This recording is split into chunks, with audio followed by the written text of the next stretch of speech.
Subsequent to the protest that rocked Abuja yesterday and shut down all activities in the eastern part of the country yesterday as a result of the demand for the release of the man Nnamdi by Sowore and some other activists. The presidency is not comfortable because we are seeing a situation where the presidency have asked the authorities to sanction Nnamdi lawyer who participated in that protest.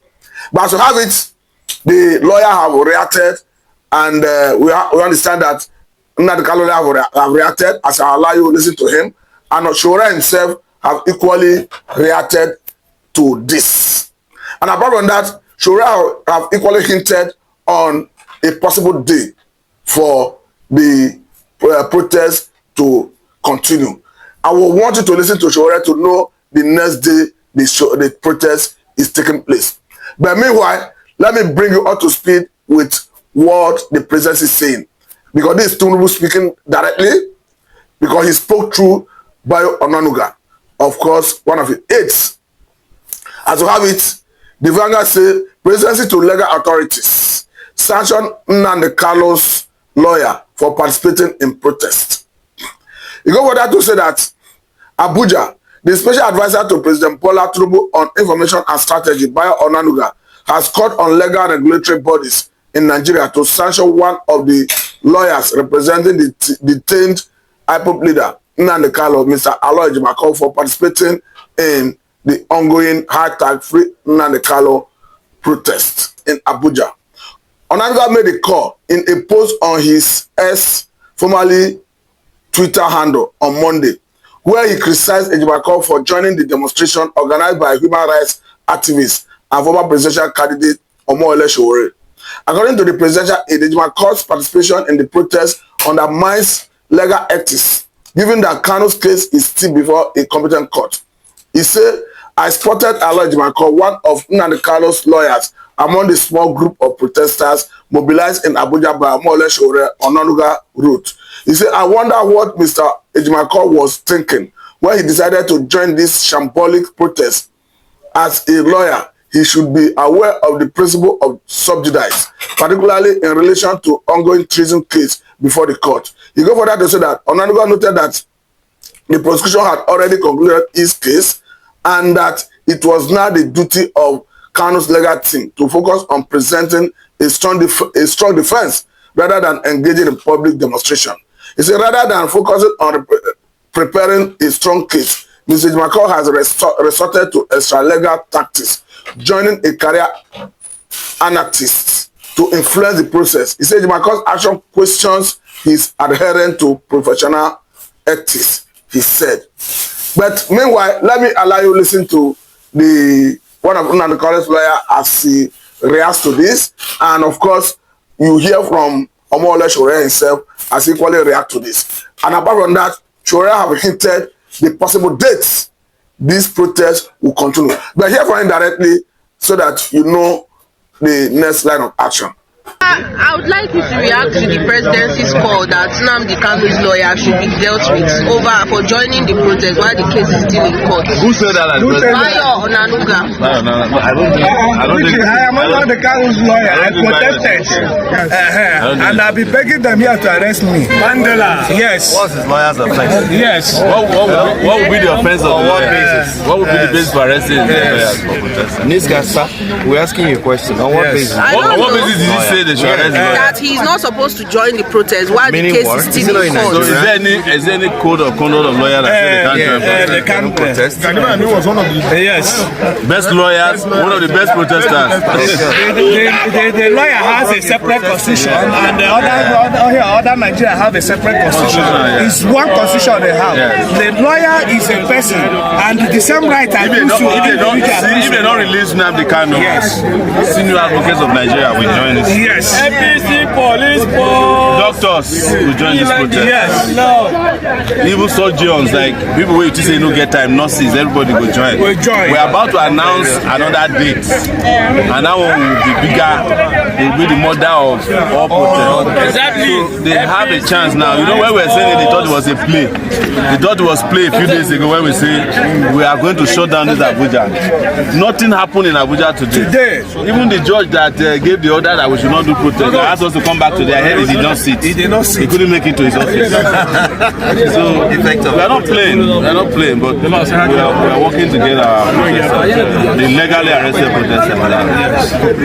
Okay, to the FCT police and how they were shooting tear gas at every other person.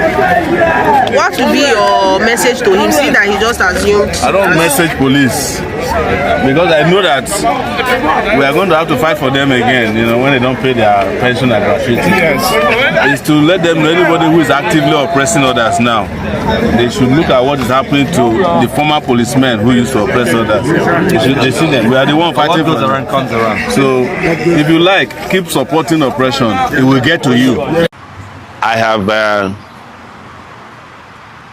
been against incompetence. I've been against undemocratic practice. I've been against leadership that is insensitive and wicked for 35 good years. And one of the things I have done in the process is to use my voice as an advocate for good governance to not only condemn bad governance, but to call out terrible leaders in this country. And Tinubu is not different. And I have used my voice and my position, whatever it is in society, to make this very clear. That one of the things I do not and will never tolerate is people in government who condone themselves in criminal ways. And when I say criminal, it has so many dimensions.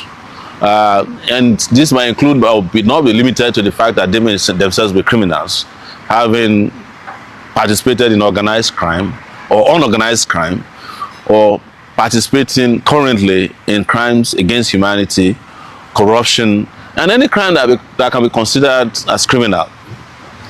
And this is where I am different from others, because I've heard people who say to me, well, maybe you have to wait for the courts to declare somebody a criminal before you can attach such a title to anybody. But the position is that what I determine to be criminal is well defined in my own dictionary, and but is most importantly established by the fact that I have a right to state what I believe honestly to be my position on governance and those who are governing us, and that is what is most sacrosanct.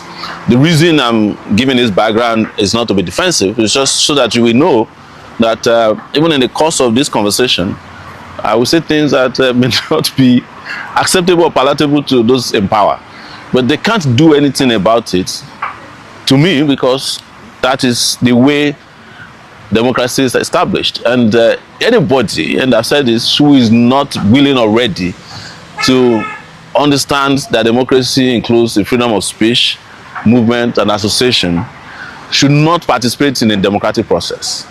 And that's a standing position I've had. And that is why you find me not only saying or calling out leaders who are terrible or who organize or conduct themselves in criminal ways. I also defend others who use their voice to call them out wherever and whenever it is necessary. So the argument is not what I have said. It is what I have the right to say, and which becomes the most important thing to me at all times. So that is what it is. And I'm glad that there's a national debate about it, or probably international debate, because they have internationalized this by going to Twitter and also Facebook. And they have also claimed that they wrote me a letter to come and retract my statement and also apologize to the president. But let me remind them that the same offer was given to me under Buhari regime when we organized Revolution Now revolt against that regime.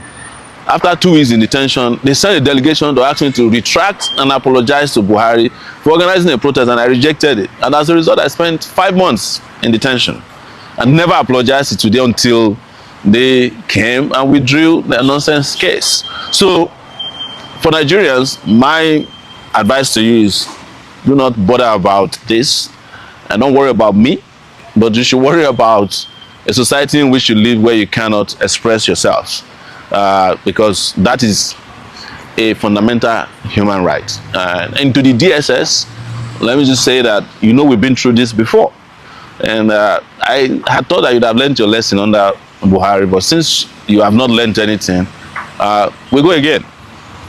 But to the public, you can perish the thought that I will retract my statement or apologize to Tinubu over my statements. That is not going to happen over my dead body.